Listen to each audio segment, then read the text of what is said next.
প্রথমার্ধেই কুরাশাওয়ের জালে ৩ গোল দিয়েছিল জার্মানি। দ্বিতীয়ার্ধে আরও আক্রমণাত্মক হয়ে ওঠে জার্মানরা।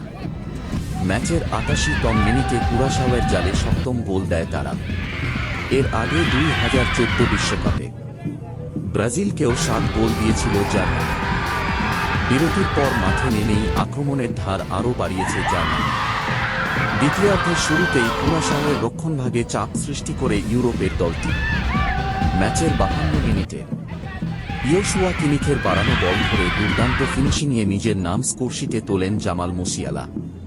তার গোলে ব্যবধান আরও বাড়ে জার্মানির।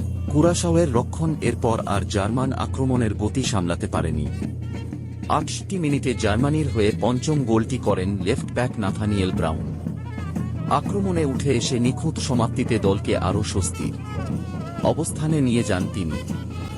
গোল উৎসব অবশ্য সেখানেই থামেনি।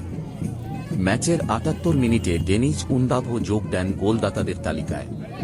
তার গোলে জার্মানির ব্যবধান দাঁড়ায় ৬।